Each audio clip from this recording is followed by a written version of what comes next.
आवास योजना का ऑनलाइन आवेदन स्टार्ट कर दिया गया है। अभी भी जिन लोगों ने अपना फॉर्म नहीं भरा है वह लोग अपने आधार ओटीपी के माध्यम से ही घर बैठे बिल्कुल फ्री में आवास योजना के लिए ऑनलाइन आवेदन कर सकते हैं। आज की इस वीडियो में आपको हम कंप्लीट प्रोसेस बताएंगे कि आप लोग किस प्रकार से अपना जो है आवास योजना का ऑनलाइन एप्लीकेशन को फिल करेंगे ताकि जो इसका बेनिफिट है आप लोगों को भी मिल सके। गवर्नमेंट के माध्यम से 1 करोड़ घर बनाने का यहां पर लक्ष्य रखा गया है। तो जितने भी लोग हैं जो कि भारत के निवासी हैं सभी लोग जो है इसके लिए आवेदन कर सकते हैं। चाहे आप किसी भी राज्य से हो, आप सभी स्टेट के लोग यहां पर आवेदन कर सकते हैं। तो आज की इस वीडियो में जानेंगे कि हम लोग आवास योजना के लिए ऑनलाइन आवेदन अपने आधार ओटीपी के जरिए कैसे कर सकते हैं घर बैठे बिल्कुल फ्री में अपने ही मोबाइल फोन के माध्यम से, टैबलेट या लैपटॉप के माध्यम से किस प्रकार से फॉर्म भरेंगे, आइए जानते हैं।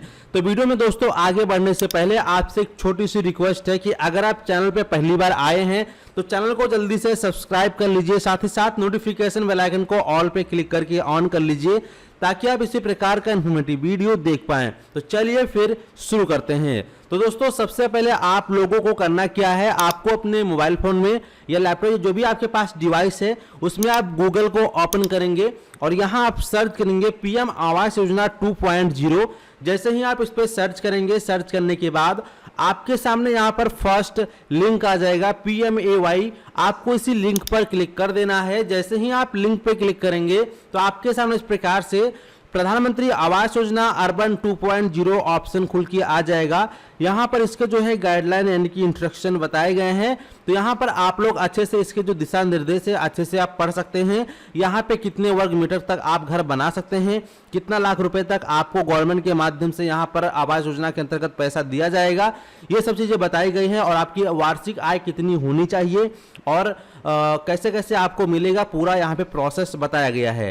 ठीक है, तो यहाँ पे एक महत्वपूर्ण जानकारी बताई गई है कि नागरिक को योजना की किसी भी एक घटक का लाभ लेने से पहले ऊपर दिए गए विवरण को ध्यानपूर्वक पढ़ना है और समझना है। आवश्यक है एक बार घटक का चयन करने के बाद इसे बाद में बदला नहीं जा सकता है। यानी कि जिस ऑप्शन को आप एक टाइम सेलेक्ट कर लेंगे तो आप दोबारा से जो है उसको चेंज नहीं कर पाएंगे। तो आपको आवेदन करते समय सही सही चीज़ों का जो है ऑप्शन का सिलेक्शन करना है। कोई भी गलत चीज़ का अगर सिलेक्शन कर देंगे तो ऐसे में फिर आप लोग को इसका लाभ नहीं मिल पाएगा। तो चलिए आगे बढ़ते हैं। तो यहाँ पर हम सीधा क्लिक टू प्रोसीड पर क्लिक कर देंगे। जैसे ही हम क्लिक टू प्रोसीड पे क्लिक करेंगे हमारे सामने डॉक्यूमेंट रिक्वायर्ड आ चुका है। अब डॉक्यूमेंट रिक्वायर्ड में हमें क्या क्या डॉक्यूमेंट हमारे पास रहना चाहिए, तो यहाँ पर सबसे पहले कि जिस व्यक्ति के नाम से आपको आवेदन करना है उस व्यक्ति का आधार कार्ड आपके पास में मौजूद होना चाहिए और आपके परिवार के सदस्यों का आधार कार्ड होना चाहिए आपके पास में। आवेदक के यानी कि आपके पास जो है आपका सक्रिय बैंक अकाउंट होना चाहिए। ठीक है, और आपका एक आय प्रमाण पत्र होना चाहिए। अगर आपका इनकम सर्टिफिकेट यानी कि आय प्रमाण पत्र नहीं बना है तो अपने नजदीकी जन सेवा केंद्र पर जाकर या आप खुद से ही ऑनलाइन बना सकते हैं अपना आय प्रमाण पत्र। तो एक बार आय प्रमाण पत्र बन जाए उसके बाद आप जिस भूमि पे, जिस जमीन पे आप लोग अपने घर का निर्माण करना चाहते हैं, घर बनाना चाहते हैं, उस जमीन का डॉक्यूमेंट आपके पास मौजूद होना चाहिए। तो चलिए यहाँ पर हम सीधा आप प्रोसीड पर क्लिक करेंगे। प्रोसीड पे क्लिक करने के बाद यहाँ पर हमारे सामने इस प्रकार से pre request parameter eligibility check का ऑप्शन आएगा। तो यहाँ पर सबसे पहले आपको अपना एलिजिबिलिटी चेक करना है। तो सबसे पहले यहाँ पे आप अपने स्टेट का चयन करेंगे। तो यहाँ पर हमने अपने स्टेट का चयन कर लिया है। इसके बाद ये हाउस होल्ड एनुअल इनकम, अब आपकी जो आपके पूरे परिवार का जो है एनुअल इनकम कितना होता है, यानी कि एक साल में टोटल आप कितने रुपए कमा लेते हैं। तो यहाँ पर जैसे कि हमारे यहाँ पर 80,000 है तो यहाँ पे हमने 80,000 रुपए को डाल दिया। आपका जो भी होगा, जो आपने इनकम सर्टिफिकेट बनवाया होगा उस पर वो अमाउंट लिखा होगा, वही अमाउंट यहाँ पे डालना है क्योंकि वही जो इनकम सर्टिफिकेट है उसको आपको अपलोड भी करना पड़ेगा। तो इसीलिए जो इनकम सर्टिफिकेट पे आपका अमाउंट दिखाया गया है वो अमाउंट यहाँ पर डालेंगे। इसके बाद सिलेक्ट वर्टिकल का ऑप्शन आता है। तो यहाँ पे पहला ऑप्शन है बेनिफिशियरी लेड कंस्ट्रक्शन। तो अगर आप गवर्नमेंट से पूरा का पूरा लाभ लेकर जो है अपना घर बनाना चाहते हैं तो आप बेनिफिशियरी लेड कंस्ट्रक्शन करेंगे। या फिर आप के पास जो है पहले से थोड़ा बहुत पैसा है, आप गवर्नमेंट से जो है थोड़ा बहुत पैसा लेकर अपना घर निर्माण करना चाहते हैं पार्टनरशिप में, तो आप अफोर्डेबल हाउसिंग इन पार्टनरशिप का ऑप्शन सेलेक्ट करेंगे। या फिर अगर आप जो है आवास योजना के अंतर्गत जो है लोन लेके घर बनाना चाहते हैं तो आप इंटरेस्ट सब्सिडी स्कीम के अंतर्गत अपना आवेदन करेंगे। लेकिन हमें जो है हमारे पास इतना इनकम तो है नहीं, इतना पैसा नहीं है, तो हम यहाँ पे बेनिफिशियरी लेड कंस्ट्रक्शन पे क्लिक करेंगे। इसके बाद फिर नीचे आएंगे, यहाँ पर ये पूछ रहा है क्या आपके पास पूरे इंडिया में, पूरे भारत में कोई पक्का मकान है? अगर है तो आप यस करेंगे, अदरवाइज नो पे क्लिक करेंगे। फिर ये पूछ रहा है क्या आपने जो है पिछले 20 सालों में स्टेट गवर्नमेंट से या फिर जो है अपना राज्य गवर्नमेंट से आपने कोई हाउसिंग स्कीम का जो है लाभ लिया है या नहीं? तो अगर आपने नहीं लिया है तो आप नो पे क्लिक करेंगे और एलिजिबिलिटी चेक पर क्लिक करेंगे। इतना क्लिक करने के बाद आपके सामने इस प्रकार से कंसर्न फॉर आधार ऑथेंटिकेशन आ जाएगा। तो यहाँ पर अब अपना आधार नंबर डाल लेंगे और यहाँ पे आपके आधार पे जैसा नाम दिया गया वो डालेंगे और फिर यहाँ पे नीचे आएंगे, इस पर टिक करेंगे, जनरेट ओटीपी पे क्लिक करेंगे। आप देखेंगे आपका जो रजिस्टर्ड मोबाइल नंबर है उस पर जो है 6 अंकों का आधार के माध्यम से ओटीपी को भेज दिया गया है। तो जो ओटीपी हमारे सामने यहाँ पर आया है, इस ओटीपी को हम यहाँ पर डाल देते हैं। ओटीपी डालने के बाद हम यहाँ पर सबमिट बटन पे क्लिक करेंगे। जैसे हम यहाँ पे सबमिट पे क्लिक करते हैं तो आप देख पाएंगे इस प्रकार से जो आवेदक का नाम है, आवेदक का नाम आ जाएगा, आवेदक का आधार संख्या आ जाएगा। अब यहाँ पर हमें जो है पैन कार्ड और जन्म तारीख वगैरह सब कुछ फिल करना है। व्यक्ति का पैन कार्ड बना है तो पैन नंबर डाल देंगे, अगर नहीं बना है तो छोड़ सकते हैं। और यहाँ पे उसके आधार कार्ड पे जैसा डेट ऑफ बर्थ है वैसा डेट ऑफ बर्थ डालेंगे। यहाँ पे आप जो है एक मोबाइल नंबर डाल देंगे। यहाँ पर अगर आपका कोई ईमेल आईडी है तो ईमेल आईडी यहाँ डालेंगे। यहाँ से आप अपना जेंडर को चूज कर लेंगे। तो यहाँ पे ध्यान रहे, अगर आप चाहते हैं कि जल्दी से जल्दी आपको अप्रूवल मिले तो अगर आपकी फैमिली में कोई ऐसी महिला है जिसकी उम्र 18+ है तो आप महिला के नाम से आवेदन करेंगे तो आपका एप्लीकेशन ज्यादा से ज्यादा यानी जल्दी से जल्दी अप्रूव हो जाएगा। ठीक है, तो कोशिश करें महिला के नाम से आवेदन करने का। और अगर आपकी फैमिली में कोई महिला नहीं है 18+ की तब फिर ऐसे में आप अपने नाम से आवेदन कर सकते हैं। इसके बाद फिर यहाँ पर जो है आपको ऑप्शन मिल जाता है, जैसे कि उसका विवाह हो गया तो यहाँ पर जो है मैरिड को सेलेक्ट करेंगे। इसके बाद फिर यहाँ पर ऑप्शन आता है उसके फादर का पिता, तो आधार के अनुसार मांग रहा है। तो अगर उसके आधार पर उसके हस्बैंड का नाम है तो हस्बैंड का नाम डालेंगे, अगर उसके फादर का नाम है तो फादर का नाम डालेंगे। फिर उसका आधार नंबर यहाँ डालेंगे, आधार के अनुसार उसकी माता का नाम डालेंगे और यहाँ पे उसकी माता का आधार नंबर आप लोग डाल देंगे। इसके बाद फिर यहाँ पे ऑप्शन आता है आधार के अनुसार पति का नाम, तो यहाँ पे आधार के अनुसार पति का नाम और आधार नंबर पति का यहाँ डालेंगे। इसके बाद यहाँ पे रोजगार की स्थिति, तो यहाँ पर अगर वह जॉब करती है या करता है तो उस हिसाब से आप यहाँ पे सिलेक्ट करेंगे, या खुद का काम है जो भी है वो सिलेक्ट करेंगे, कोई काम नहीं तो नॉट एम्प्लॉयड पे क्लिक करेंगे।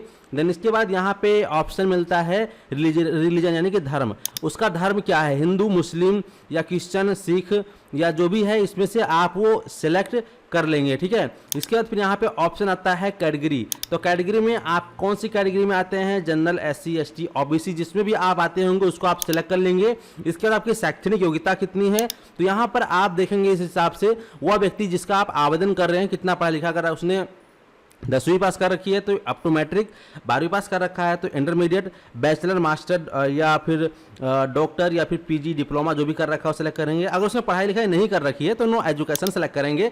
देन फिर यहाँ पर आपको ऑप्शन मिलता है सेव एंड कंटिन्यू, आपको सेव एंड कंटिन्यू पर क्लिक कर देना है। सामने इस प्रकार से फैमिली मेंबर डिटेल आ जाएगा, तो यहाँ पर उसके फैमिली में जितने मेंबर हैं आप आपको एक एक करके उन सभी मेंबर्स की डिटेल डालनी है। तो यहाँ पे उसके मेंबर का नाम, उसका डेट ऑफ बर्थ, उसका आपसे रिलेशन क्या है वो आप चूज करेंगे यहाँ से। ठीक है, इस प्रकार से इसका यहाँ पर जेंडर क्या है वो चूज करेंगे, उसका आधार संख्या, उसका काम क्या है वो चूज करके ऐड पे क्लिक करेंगे। ऐसे कर करके जितने मेंबर हैं सभी मेंबर को आप यहाँ पर ऐड करेंगे, फिर आप सेव एंड कंटिन्यू पर क्लिक करेंगे। हाउस होल्ड का ऑप्शन आ जाएगा। अब यहाँ पर जो आपने स्टार्टिंग में अमाउंट डाला था वो अमाउंट ऑटोमेटिक फिल है। अब यहाँ पे जो आपका आय प्रमाण पत्र बना हुआ है वह आय प्रमाण पत्र यहाँ पे अपलोड करना है। ध्यान रहे PDF में अपलोड होगा, साइज उसका 100 KB से ज्यादा नहीं होना चाहिए। तो चूज फाइल पे क्लिक करके अपलोड करेंगे, आपका यहाँ पे फाइल अपलोड हो जाएगा। इसके बाद ये पूछ रहा है इस कस्बे शहर में यानी कि जहाँ पे आप घर बनाना चाहते हैं, आपका जो एड्रेस है वहाँ पे आप कितने वर्षों से रह रहे हैं। तो अगर आप जन्म से रह रहे हैं तो आप मोर देन 10 ईयर्स करेंगे, या आप कुछ पिछले कुछ सालों से रह रहे हैं तो आप यहाँ पर चूज़ कर लेंगे। इसके बाद आपका जो घर का स्वामित्व है वो खुद का है, रेंट पे रहते हैं, या फिर आपका कोई हाउस नहीं है। तो यहाँ पे अगर आपका कोई घर नहीं है तो नो हाउस करेंगे, अगर आपका खुद का कोई घर है तो आप ऑन करेंगे। तो यहाँ पे नो हाउस पे हम रहने देते हैं, फिर यहाँ पर हम सेव एंड कंटिन्यू पर क्लिक करेंगे। आ जाता है ऑप्शन एड्रेस डिटेल्स का, तो यहाँ पे अब हमें अपनी एड्रेस को फिल करनी है। तो यहाँ पर जहाँ पे अभी आप रह रहे हैं, यानी कि आपका जो प्रेजेंट एड्रेस है जहाँ पर अभी आप रह रहे हैं, वह एड्रेस आप यहाँ पे प्रॉपर फिल करेंगे इस कॉलम में। इसके बाद आपका जो परमानेंट एड्रेस है, यानी कि मान लीजिए कि आप दिल्ली में रह रहे हैं, आपका परमानेंट एड्रेस उत्तर प्रदेश में या बिहार में, राजस्थान में कहीं पर भी है, या फिर आपका परमानेंट एड्रेस प्रेजेंट एड्रेस सब एक ही है, तो वही एड्रेस आप यहाँ डालेंगे। या आपका परमानेंट एड्रेस अलग है तो आप परमानेंट एड्रेस यहाँ पे अलग से फिल करेंगे। इसका आपको विशेष ध्यान रखना है। इसके बाद फिर यहाँ पे ऑप्शन आता है PMAY कंस्ट्रक्शन साइट एड्रेस, यानी कि प्रधानमंत्री आवास योजना निर्माण का स्थल पता। ठीक है, यानी कि जहाँ पे आप अपना घर बनाना चाहते हैं जिस जमीन पे, उस जमीन का जो एड्रेस है, लोकेशन है, वो कहाँ का है, तो वहाँ का पूरा आपको डिटेल फिल करना है। वहाँ का गली मोहल्ले का नाम, डिस्ट्रिक्ट का नाम, उसका सब डिस्ट्रिक्ट का नाम, सिटी है, UDA है, शहर का नाम, इसका पिन कोड, और यहाँ पे फिर आपका आता है भूमि दस्तावेज अपलोड करें। भूमि दस्तावेज यानी कि उस जमीन का आपके पास जो कागज है, जैसे कि कोई रजिस्ट्री होगी, या फिर आपके पास कोई उस जमीन का दस्तावेज है, या फिर पट्टा है, या फिर कोई नकल है, ठीक है, या फिर रेवेन्यू डिपार्टमेंट से प्राप्त कोई कागज है उस ज़मीन का आपके पास में, सर्टिफाइड कागज, तो वो चीज़ें आप यहाँ पे PDF में अपलोड करेंगे और फिर आप सेव एंड कंटिन्यू पर क्लिक करेंगे।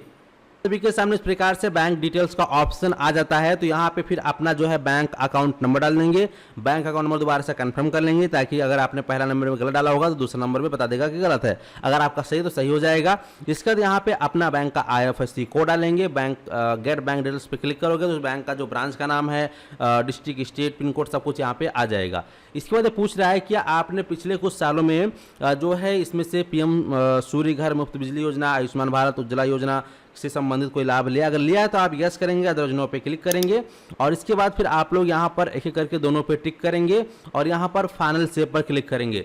जैसे ही दोस्तों आप फाइनल सेव पर क्लिक कर देते हैं तो यहाँ पे जो आपका आवेदन है सफलतापूर्वक कर लिया जाता है। और इसके बाद इसको भेजा जाएगा आपके एरिया के जो हाउसिंग डिपार्टमेंट हैं वहाँ भेजा जाएगा, जहाँ पर आपका डॉक्यूमेंट ऑनलाइन वेरिफिकेशन होगा। उसका 2 लोग फिजिकली आपके उसी एड्रेस पे आएंगे जो एड्रेस आपने यहाँ पर एड्रेस डिटेल में फिल किया होगा प्रेजेंट एड्रेस में।